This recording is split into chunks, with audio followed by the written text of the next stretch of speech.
Hello and welcome to the We're Not Experts History Podcast. I am Artie and I'll be your host for this podcast, so you don't have to suffer the two clowns that usually do it. In the annals of the 20th century, few individuals cast as long and influential a shadow as Alan Turing. Born in 1912, Turing was a brilliant mathematician, logician, and philosopher whose groundbreaking ideas not only laid the theoretical foundations for modern computing but also played a pivotal, yet for many years secret, role in changing the course of World War II.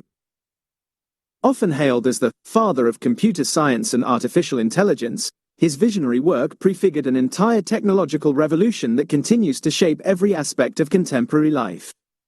Turing's genius spanned multiple disciplines. His abstract concept of the Turing Machine provided the universal blueprint for programmable computers, defining what it means for something to be computable. During World War II, his practical application of this logical acumen at Bletchley Park was instrumental in breaking the German Enigma code, an achievement that significantly shortened the conflict and saved countless lives. Post-war, he continued to push the boundaries of thought, pioneering discussions on artificial intelligence with his famous Turing test and even delving into the mathematical underpinnings of biological pattern formation. Yet, Turing's extraordinary life was tragically cut short. In a stark reflection of the prevailing prejudices of his era, he was prosecuted for his homosexuality in 1952, a conviction that led to chemical castration and immense personal suffering. His untimely death in 1954 left an irreplaceable void in the world of science.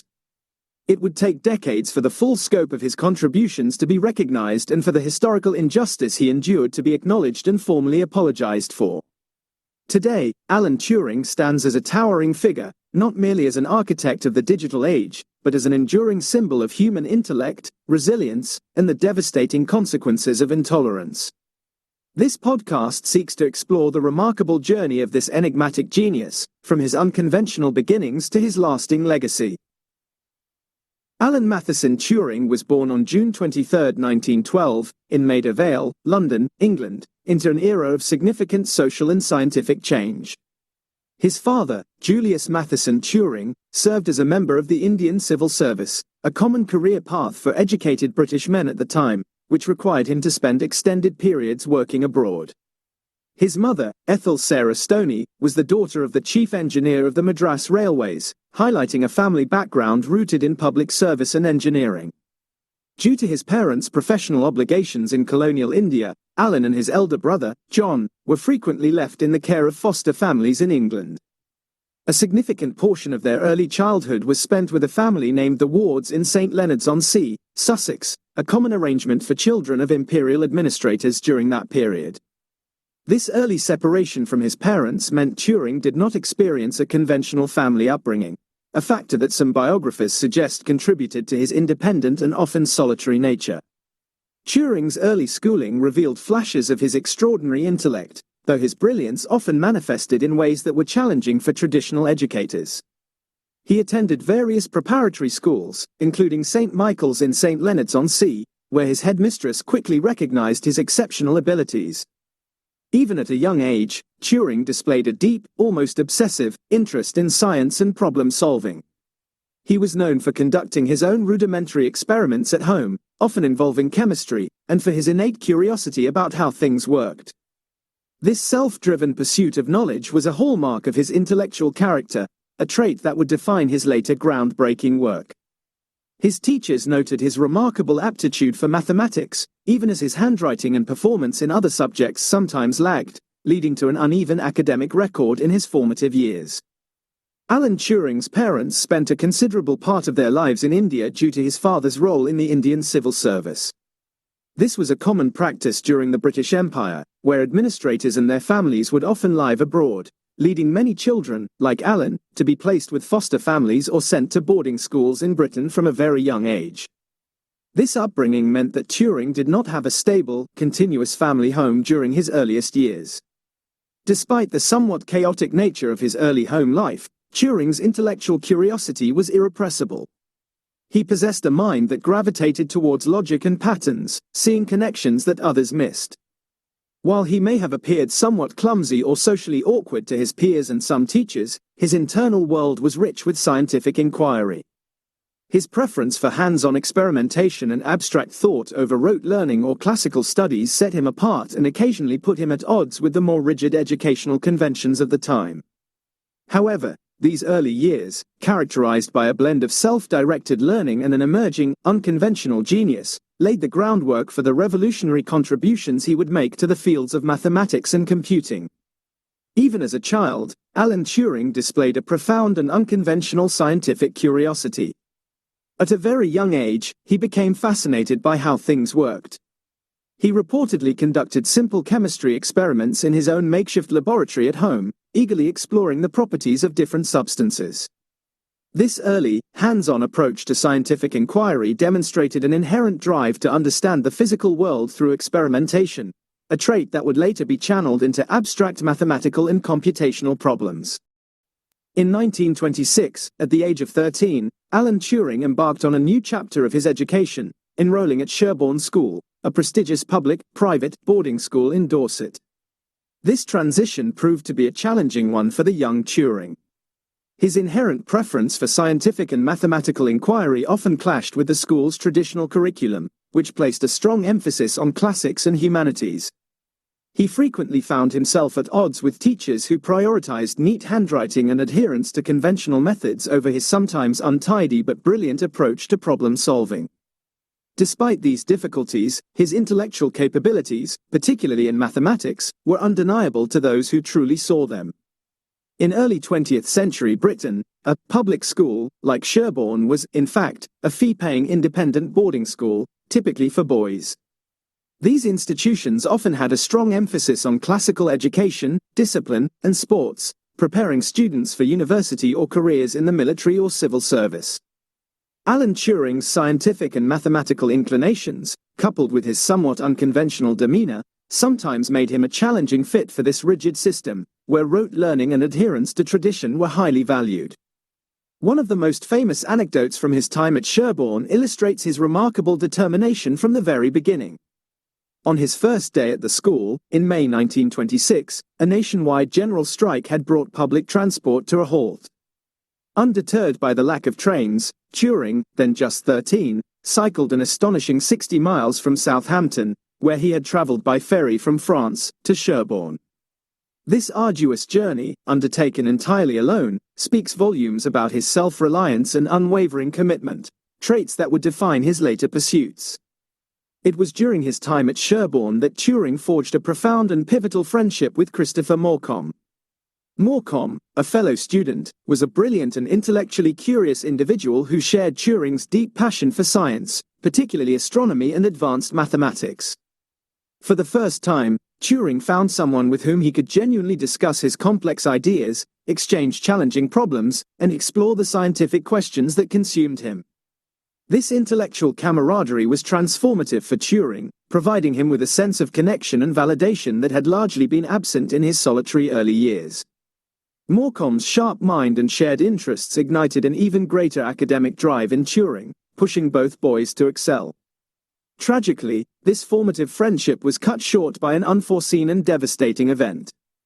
In February 1930, Christopher Morcom died suddenly from complications related to bovine tuberculosis, a highly unexpected loss. The death of his friend left Alan Turing profoundly grief-stricken and deeply impacted his emotional and intellectual landscape. This loss is widely considered to have intensified Turing's dedication to scientific research, as he poured his energies into understanding the world and pursuing the intellectual goals they had shared. His later interest in the nature of life, the mind, and artificial intelligence may have been partly fueled by this profound personal loss and a desire to understand the fundamental principles behind existence and consciousness. The echoes of this friendship, and its tragic end, reverberated throughout Turing's life and work. Despite the personal tragedy and occasional struggles with the school system, Turing's talent could not be suppressed.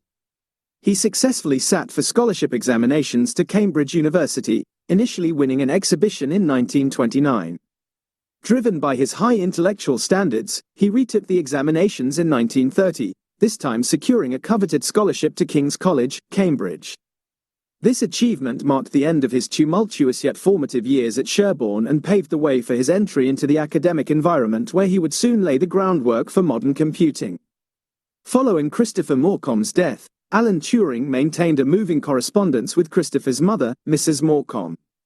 In these letters, Turing expressed his deep sorrow and admiration for Christopher's intellect, often discussing scientific ideas and his own progress, almost as if sharing them with his lost friend through his mother. This correspondence provides a poignant insight into the profound impact Christopher had on Turing and the enduring nature of his grief. In 1931, Alan Turing began his undergraduate studies at King's College, Cambridge, a prestigious institution that would become the crucible for his most groundbreaking theoretical work. Cambridge provided an intellectually stimulating environment where Turing could fully immerse himself in his passion for mathematics and logic, free from the constraints he had often felt at Sherborne. He quickly excelled, demonstrating a remarkable ability to grasp complex concepts and approach problems with an original perspective that set him apart from his peers. It was here that he encountered the profound work of mathematicians and logicians like Kurt Gödel, whose incompleteness theorems were shaking the foundations of mathematical thought at the time. During his time at Cambridge, Turing became deeply engaged with a pivotal challenge in mathematical logic known as the Entscheidungsproblem, or decision problem. This problem, posed by German mathematician David Hilbert in 1928, asked whether there existed a general algorithm that could determine if any given mathematical statement was provable within a formal system. Essentially, Hilbert was asking for a mechanical procedure that could solve any mathematical problem. This quest for a universal method to solve logical questions resonated deeply with Turing's innate desire to understand the fundamental mechanics of computation and thought. He tackled this abstract problem with a clarity that would revolutionize not just mathematics, but the entire concept of what a computer could be. The Entscheidungsproblem was one of David Hilbert's 23 famous mathematical problems posed in 1900, which set challenges for mathematicians in the 20th century. Hilbert believed that every mathematical problem could, in principle, be solved. Turing's work on the Entscheidungsproblem, by proving it undecidable, famously provided a definitive no to Hilbert's ambitious question, demonstrating inherent limits to what can be algorithmically computed. This was a profound philosophical shift in mathematics.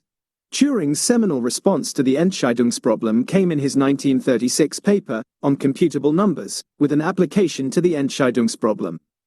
In this groundbreaking work, he introduced the theoretical concept of what is now known as the Turing Machine. This was not a physical device, but rather a conceptual model of computation, an abstract machine that could read and write symbols on an infinitely long tape according to a set of predefined rules. Turing demonstrated that this simple, universal machine could perform any calculation that a human mathematician could carry out, provided it was given enough time and tape. More importantly, he used this theoretical machine to prove that the Entscheidungsproblem was undecidable. No such general algorithm could exist. The brilliance of Turing's conceptual, universal machine lay in its ability to simulate any other Turing machine. This means that a single machine, by being fed different instructions, programs, could perform any computable task. Before Turing, calculations were often thought of as specific to a particular problem. The universal Turing machine showed that one flexible, programmable machine could do it all, laying the conceptual foundation for the modern general-purpose computer that can run countless different software applications. The implications of the Turing machine were monumental. It provided the logical blueprint for every digital computer ever conceived, including the one I am reading this on and speaking from. Turing's genius lay in distilling the essence of computation down to its most fundamental operations, showing that a single, programmable machine could, in theory, perform any task that is computable. This concept of a universal machine laid the theoretical groundwork for the entire field of computer science, defining what could and could not be calculated, and paving the way for the development of practical, general-purpose computers decades later. The paper firmly established Turing as a visionary who reshaped our understanding of mathematics, logic, and the very nature of computation itself. Following the publication of his groundbreaking paper on computable numbers, Alan Turing's intellectual pursuits led him across the Atlantic to the United States. From 1936 to 1938, he spent his time at Princeton University in New Jersey, a leading center for mathematical logic and computer science. At Princeton, Turing studied under the renowned logician Alonzo Church, whose own independent work on computability, via lambda calculus, ran parallel to Turing's. Their collaboration and mutual influence further deepened Turing's understanding of the theoretical foundations of computation. During his tenure at Princeton, Turing earned his PhD in 1938, with his dissertation focusing on systems of logic based on ordinals, which explored further aspects of computability and relative computability. While at Princeton, Turing's interests began to expand beyond pure mathematical logic. He briefly considered purchasing a mechanical multiplier, indicating a nascent interest in the practical construction of computing machines, though this was ultimately not pursued. More significantly, it was during this period that his fascination with cryptography began to solidify. Although not his primary focus at the time, the intellectual challenge of codes and ciphers, and the underlying mathematical principles, naturally appealed to his logical mind. He was exposed to some of the early ideas and ongoing research in cryptology, which would prove to be an invaluable foundation for his future, critically important work during World War II. Alan Turing's supervisor at Princeton, Alonzo Church, was a towering figure in mathematical logic. Church developed lambda calculus, another formal system of computation that, like Turing's own model, proved to be equivalent in power to the Turing machine. This equivalence, known as the Church-Turing thesis, is a fundamental concept in computability theory, stating that any function computable by an algorithm can be computed by a Turing machine, and vice versa. Their independent but convergent work highlighted the deep, underlying principles of computation. Despite invitations to stay in the United States and potentially pursue a career there, Turing ultimately decided to return to Britain in 1938. His decision was partly driven by the worsening political climate in Europe and the looming threat of war. He recognized the potential for his unique skills in mathematics and logic to be of service to his home country in a time of looming crisis. His return to Cambridge, shortly before the official outbreak of World War II, positioned him perfectly for the urgent and highly secretive work that lay ahead. He briefly resumed his fellowship at King's College, but the academic quietude would soon be shattered by the demands of national security. Turing's time at Princeton was crucial in broadening his intellectual horizons beyond the purely theoretical. It provided him with exposure to different approaches to computability and solidified his interest in the practical implications of his abstract ideas, particularly in the realm of secret communications. This period served as a vital bridge between his foundational academic research and the applied problem-solving that would soon define his legendary contributions to the war effort. In the late 1930s, as tensions escalated across Europe, various nations were secretly investing heavily in cryptography and intelligence gathering. The ability to intercept and decipher enemy communications was quickly becoming recognized as a critical component of national defense. While his work on the bomb was still years away, Turing's growing fascination with the intricacies of codes during his Princeton years aligned perfectly with the burgeoning need for highly skilled cryptanalysts in the face of imminent conflict. As the 1930s drew to a close, Europe found itself on the precipice of another devastating global conflict. The escalating aggression of Nazi Germany made it clear that war was imminent, and the British government began to secretly prepare for the inevitable. Recognizing the critical importance of intelligence in modern warfare, particularly the interception and deciphering of enemy communications, the Government Code and Cipher School, GC&CS, rapidly expanded its operations. In September 1939, upon the official outbreak of World War II, Alan Turing was among the brilliant minds called upon to join this highly secretive and vital national effort. He arrived at Bletchley Park, a Victorian mansion in Buckinghamshire that had been requisitioned to serve as the clandestine hub of British code-breaking operations. Turing was quickly integrated into the intense work of GC&CS, which faced the formidable challenge of breaking the German military's encrypted communications. The Germans heavily relied on the Enigma machine, a complex electromechanical rotor cipher machine, to secure their messages. Enigma's design allowed for an astronomical number of possible settings, making manual decryption virtually impossible. Each day, the settings were changed, meaning codebreakers had to find a new way to break in every 24 hours. The stakes were incredibly high. Intercepted Enigma messages, if deciphered, could provide invaluable insights into German military movements, strategies, and intentions, potentially turning the tide of the war. Initially, the methods for cracking Enigma were arduous and relied heavily on human ingenuity combined with earlier insights from Polish cryptologists. The Poles had made significant pre-war breakthroughs, constructing their own bombs, or bombers, to automate some of the decryption process. However, as the Germans introduced improvements to Enigma, such as additional rotors and more complex operating procedures, these early methods became less effective. The team at Bletchley Park found themselves in a desperate race against time, needing more powerful and efficient ways to process the vast amounts of intercepted, encrypted traffic. The Enigma machine was a portable cipher device used extensively by Nazi Germany during World War II for secure communication. It used a series of rotating rotors and a plug board to encrypt messages, producing an incredibly complex substitution cipher. Each day, the Germans would change the machine's settings, including the order of the rotors, their starting positions, and the plug board connections, creating billions of possible combinations. This made Enigma appear virtually unbreakable, posing an immense challenge to Allied intelligence. It was into this crucible of urgent necessity that Alan Turing brought his unparalleled theoretical understanding of computability and his unique problem-solving abilities. His mind, honed by years of abstract logical thought, was perfectly suited to devising systematic methods for attacking the Enigma's complex permutations.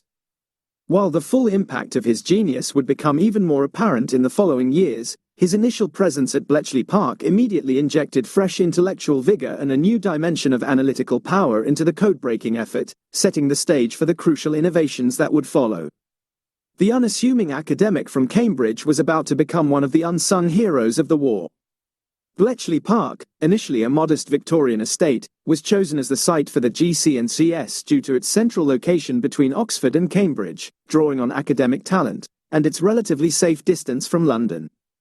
Its existence and the work conducted there remained a closely guarded secret for decades after the war, with its wartime staff bound by the Official Secrets Act. It operated as a small, self-contained town, growing to employ thousands of people, all working under extreme secrecy to break enemy codes.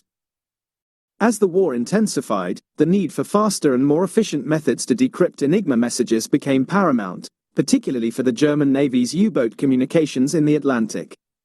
The manual methods, even with the aid of early Polish bombers, were insufficient to keep pace with the Germans' increasingly complex encryption procedures. It was in this critical period that Alan Turing, drawing upon his theoretical understanding of logical machines, made one of his most profound practical contributions, the design and development of the bomb. Working closely with fellow codebreaker Gordon Welchman, Turing devised an electromechanical machine far more advanced than its predecessors. The bomb's purpose was not to directly decrypt messages, but to discover the daily Enigma settings by systematically testing permutations of rotor orders and starting positions. The bomb operated by performing a sophisticated logical deduction. It mimicked the Enigma machine's operations electronically, searching for contradictions based on cribs, assumed plain text fragments within intercepted ciphertexts, e.g., common weather report phrases.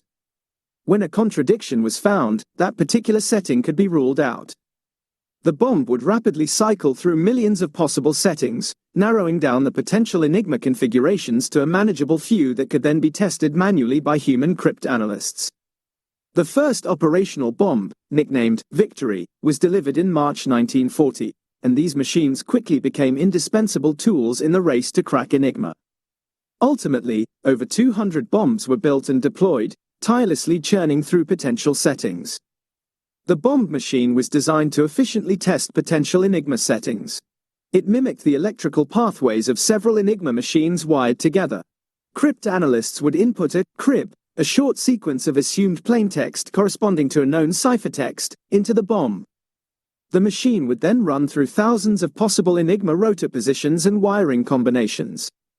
It searched for electrical contradictions, effectively eliminating incorrect settings, until it isolated the correct daily Enigma key.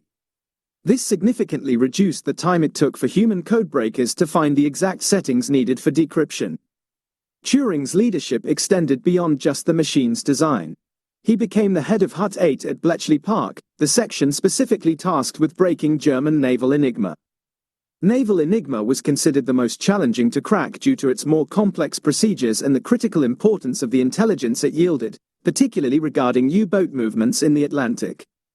The information gleaned from these decrypted messages, known as ultra-intelligence, provided the Allies with unprecedented insight into German naval operations, allowing convoys to be rerouted away from U-boat wolf packs and enabling Allied forces to target submarines effectively. The success in the Battle of the Atlantic, a crucial struggle for Britain's survival, is widely attributed to the intelligence derived from breaking naval Enigma. The work in Hut 8 was highly collaborative, involving mathematicians, linguists, and engineers, all working under immense pressure and extreme secrecy. Turing's brilliance was foundational, but the success was a collective effort. His tireless dedication, sometimes eccentric habits, and singular focus drove the team to overcome seemingly insurmountable challenges. It is widely accepted that the code-breaking efforts at Bletchley Park, largely enabled by Turing's bomb and his work in Hut 8, shortened World War II by at least 2 to 4 years, saving countless lives. For his immense contributions, Alan Turing was appointed an Officer of the Most Excellent Order of the British Empire, OBE, in 1945, a testament to his critical role in the Allied victory. While Alan Turing and Bletchley Park famously broke the Enigma code on an industrial scale, the initial crucial breakthroughs were made by Polish cryptanalysts.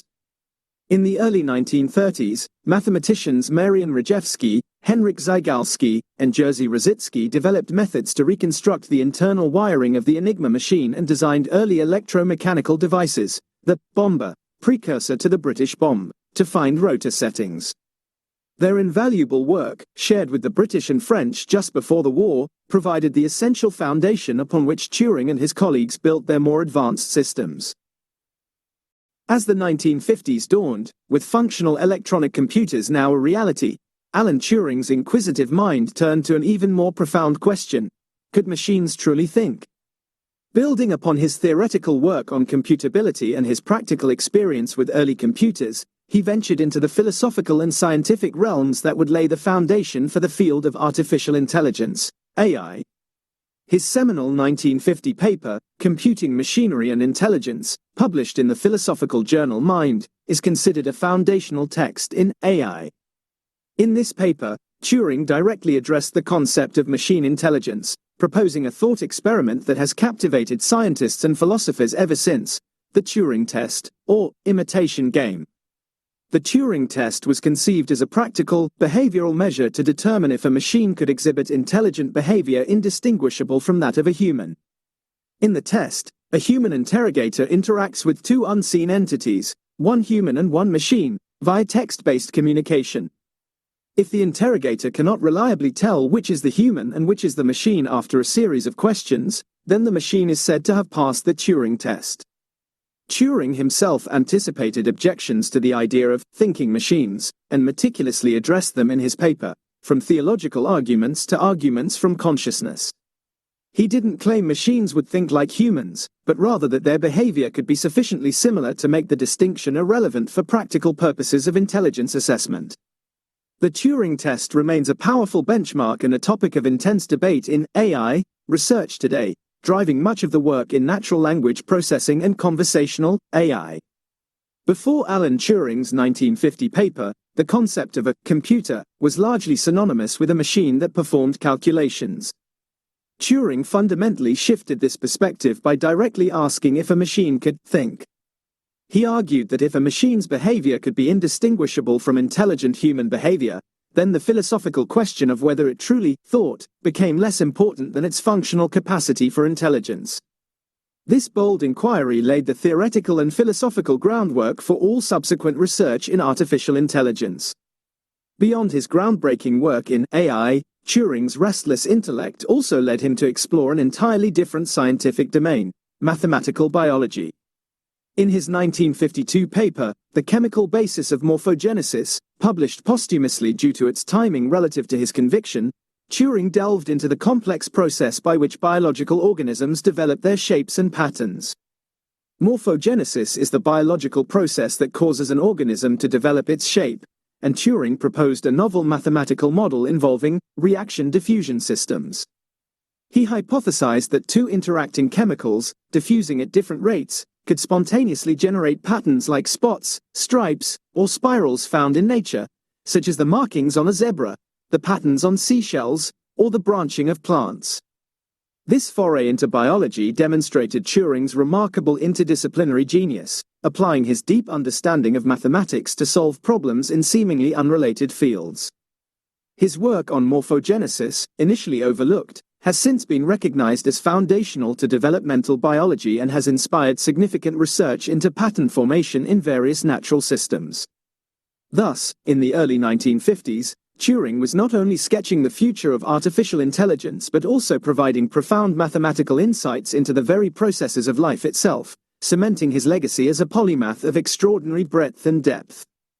In his work on morphogenesis, Turing proposed that patterns in nature could arise from the interaction of two or more chemicals diffusing at different rates within a biological system.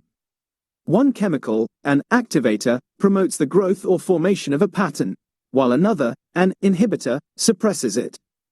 This reaction diffusion process can spontaneously create complex and repetitive patterns, explaining everything from the spots on a leopard to the ripples in sand, demonstrating how simple chemical interactions can lead to intricate biological forms. Despite his monumental contributions to science and his nation, the final years of Alan Turing's life were marked by a profound and tragic injustice. In 1952, Turing's home in Wilmslow, Cheshire, was burgled. During the subsequent police investigation, Turing reported his relationship with Arnold Murray, a young man whom he had met shortly before. At the time, homosexual acts between men were illegal in the United Kingdom under Section 11 of the Criminal Law Amendment Act 1885, a law that targeted and persecuted gay men. Turing's honesty about his private life led directly to his arrest and charges of gross indecency. The trial, held in March 1952, brought to light the stark reality of the legal and societal prejudice faced by gay men in post-war Britain. Turing, who pleaded guilty to the charges, was given a choice by the court: imprisonment or chemical castration via hormonal treatment. Faced with the prospect of a criminal record that would prevent him from continuing his secret government work and deeply reluctant to endure a prison sentence, Turing chose the latter option. He was administered a course of estrogen hormone injections for a year, a process intended to reduce his libido but which also had severe physical side effects, including gynecomastia, breast enlargement, and the loss of libido. This forced medical intervention was a humiliating and deeply distressing experience, taking a heavy toll on his physical and mental health. The conviction also had significant professional repercussions. Although he retained his academic post at Manchester, his security clearance was revoked, effectively barring him from continuing sensitive government work, including any further involvement in cryptography or projects like GCHQ. The very nation he had helped to save now regarded him as a security risk, his talents tragically curtailed by its own discriminatory laws. Turing continued his work on mathematical biology, exploring morphogenesis, but the joy and freedom of his scientific pursuits were undoubtedly overshadowed by the constant threat of further legal action and the personal indignity he suffered. In the United Kingdom of the 1950s, homosexual acts between men were strictly illegal and were considered gross indecency. This law led to the prosecution of thousands of men, often resulting in severe prison sentences, forced cures, including chemical castration or aversion therapy, or public humiliation. Alan Turing was one of many brilliant individuals whose lives were tragically impacted by these discriminatory laws, which remained in place until homosexuality was partially decriminalized in England and Wales in 1967. On June 7, 1954, Alan Turing was found dead at his home in Wilmslow. The official inquest ruled his death a suicide, attributing it to cyanide poisoning. A partially eaten apple, laced with cyanide, was found beside his bed. He was just 41 years old. His untimely death deprived the world of a brilliant mind still brimming with groundbreaking ideas and potential contributions to science and technology. The circumstances of his death remain a subject of debate for some, but the overwhelming consensus points to the immense pressure, humiliation, and despair caused by his conviction and the ensuing chemical castration as major contributing factors. Alan Turing was not an isolated case. During the same period, countless other men in Britain, from all walks of life, were persecuted under similar anti-homosexuality laws. Many faced imprisonment, fines, forced medical treatments, and enduring social stigma. The profound injustice suffered by Turing highlights a wider historical tragedy, where talent, contribution, and individual liberty were systematically suppressed due to prevailing prejudice and deeply flawed legal frameworks. His story has become emblematic of this broader historical injustice. Alan Turing's death in 1954 marked a tragic end to a life of unparalleled intellectual achievement, but it was far from the end of his story. For decades, his immense contributions to the Allied victory in World War II remained shrouded in secrecy due to the Official Secrets Act, preventing him from receiving the public recognition he so rightfully deserved. His pioneering theoretical work in computer science and artificial intelligence was also ahead of its time, taking many years for its full significance to be universally understood and appreciated. However, as the digital age blossomed and the secrets of Bletchley Park gradually emerged, Turing's status as a visionary pioneer began its ascent. The true extent of his genius started to be widely acknowledged from the 1970s onwards, as cryptological histories were declassified and the foundational nature of his work on computability became clearer. His concept of the Turing machine became the bedrock of theoretical computer science, a standard against which all computation is measured. In 1966, the Association for Computing Machinery, ACM, established the Turing Award, often referred to as the Nobel Prize of Computing, to honor individuals for their lasting technical contributions to the computing community. This award stands as a testament to the enduring impact of his foundational ideas on the field. Beyond academia, public recognition for Turing's wartime sacrifice and the injustice he faced grew steadily in the 21st century.